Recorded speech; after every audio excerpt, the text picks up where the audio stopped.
जैसे बच्चे जब बाप से कहते हैं अब्बू 10 रुपए दो 50 रुपए दो, उस वक्त पता चलेगा उन लोगों को जो फाइल रोके बैठे हैं। इसलिए इन तमाम लोगों की तरफ सोचना चाहिए।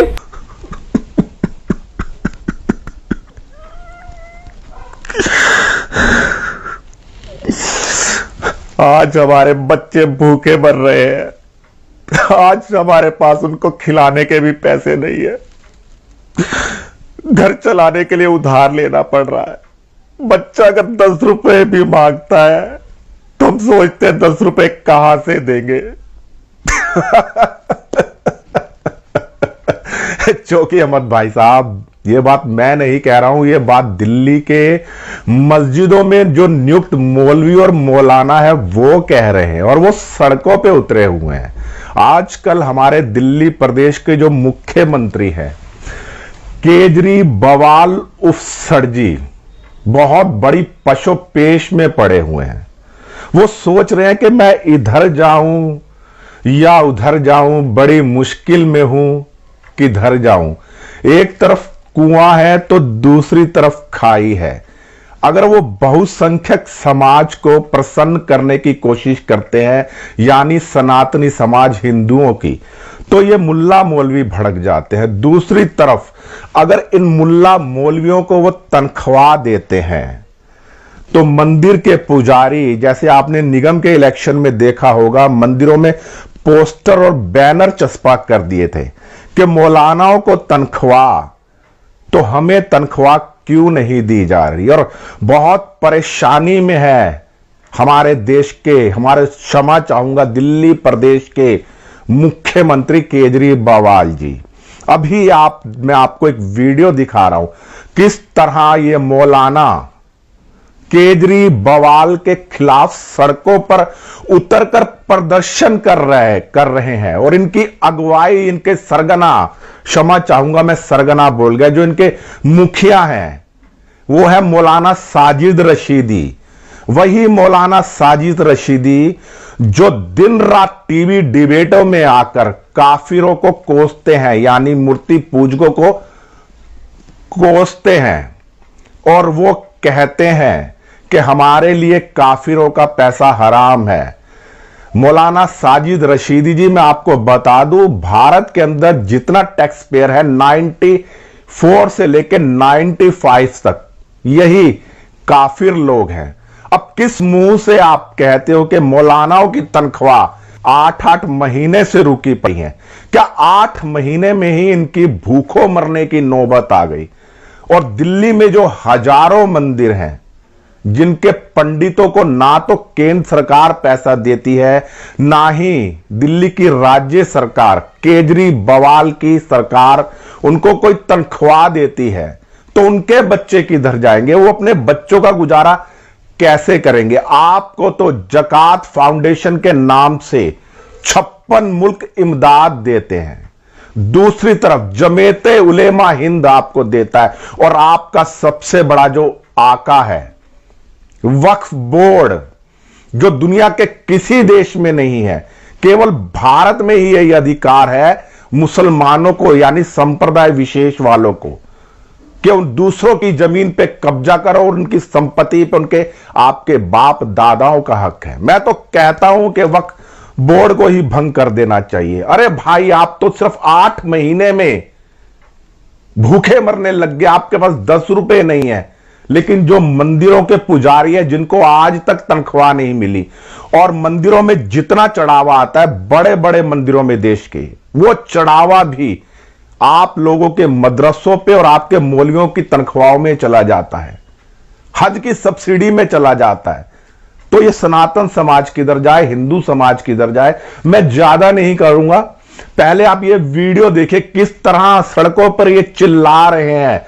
ये 100 किलो 80 किलो के, और कह रहे हैं कि हम भूखे मर रहे हैं, गाल टमाटर हो रहे हैं, फैट से शरीर फटा जा रहा है, फिर भी कह रहे हैं हम भूखे मर रहे हैं। ये वीडियो देखिए।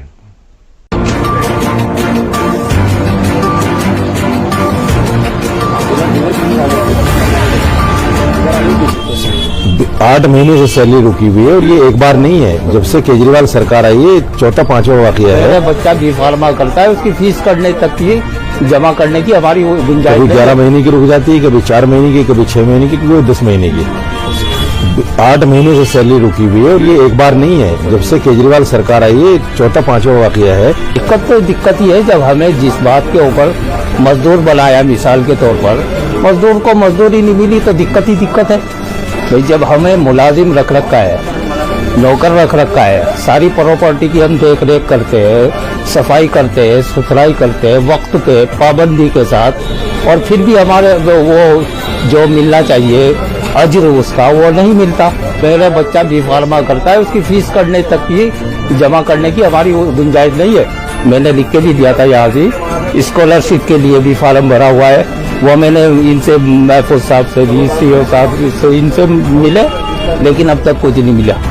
37 करोड़ का लॉलीपॉप देके वक्फ बोर्ड को भी खुश कर दिया और इमामों को भी खुश कर दिया और दिल्ली के तमाम मुसलमानों को खुश कर दिया। और हजारों करोड़ की जो प्रॉपर्टियां हमारी उनके पास हैं, उनको जबरदस्ती कब्जा करके गबन करके बैठे हुए हैं, जिसके हम खिलाफ हैं। ये हमारी प्रॉपर्टी वागुजार करो, ये हमारी प्रॉपर्टी जब तक वक्फ बोर्ड के पास नहीं आएगी, जब तक भीख का कटोरा ऐसे ही वक्फ बोर्ड का सरकारों के सामने रहेगा, और इससे कोई भला होने वाला नहीं है। हालात नहीं सुलझेंगे तो मजबूरी में आदमी क्या करेगा, कहीं बैठना पड़ेगा। अब बैठने के नतीजे में शायद हालात कुछ सुधर जाए, लेकिन अच्छा यही है कि बगैर बैठे सुलझ जाए तो वही लाख गुना अच्छा है। और यह यकीनी तौर पर हम तो यही कहेंगे, हम बोर्ड के मुलाजिम हैं तो बोर्ड को इस तरफ ध्यान हर हाल में देना चाहिए। जितने भी हम अइम्मा हैं सबकी नज़र में, जितने भी सभी हजरात हैं सबकी नज़र में, जिससे लिया वो कहते हैं तुम झूठे इमाम हो। अब झूठे इमाम होने के नतीजे में इमामत के लिए मुसल्ले पे जाएं तो कैसे जाएं? मुसल्ला भी इस बात की गवाही नहीं देता कि तुम झूठ बोलो कि यार 1 महीने को तुमने वादा किया, 8 महीने हो गए नहीं दे रहे हो। और तो इस कर्ज का वादा ही था, और कर्ज अगर वादे पे नहीं दिया, टाइम पे नहीं दिया तो वो झूठा हो गया ना। और झूठे आदमी की तरफ तो अल्लाह की रहमत भी नहीं होती।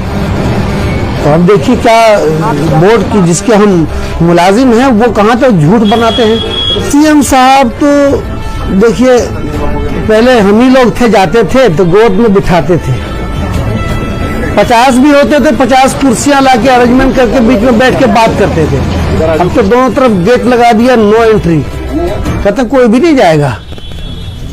अब नो एंट्री वाला बोर्ड लगा हुआ, पुलिस एहलकार वहां मौजूद है, और जब वह बात करेंगे नहीं, सुनेंगे नहीं, तो कहां से हमारा मसला हल होगा? मसला हल नहीं होता बिल्कुल भी। और जितने भी और पुलिस एहलकार होते हैं वो हमें खुद धमकाते हैं कि परमिशन नहीं है, विदाउट परमिशन का आप खड़ा भी नहीं हो सकते यहाँ। हम लोग तो बहुत देर वहां रह के आए, लेकिन फिर भी कह रहे थे नहीं फौरन निकलो यहाँ से, फौरन निकलो।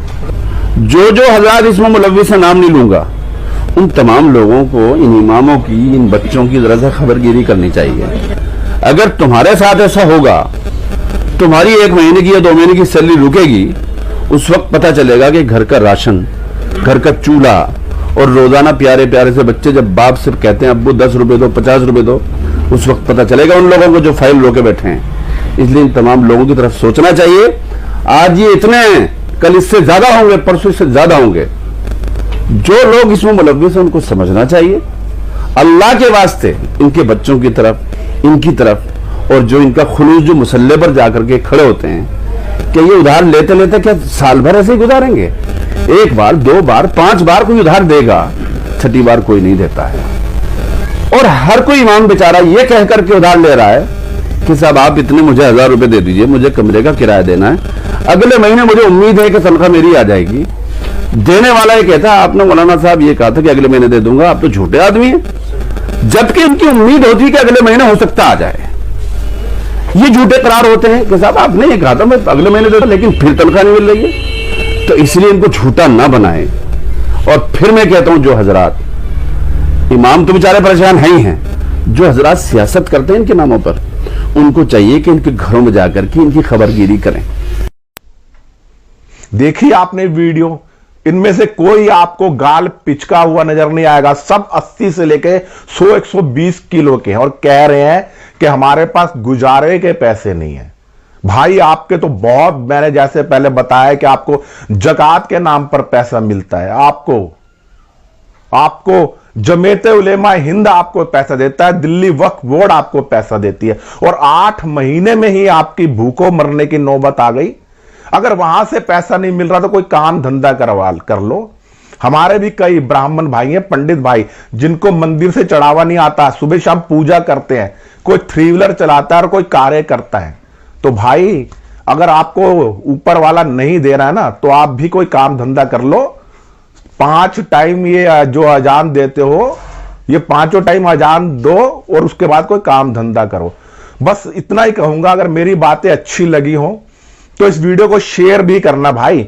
खाली वीडियो देखने का मजा मत लेना, चैनल को सब्सक्राइब भी कर देना।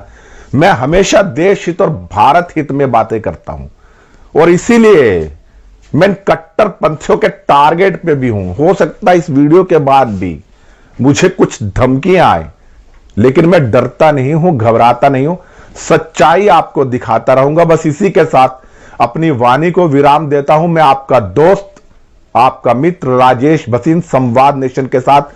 जय हिंद, जय भारत, वंदे मातरम।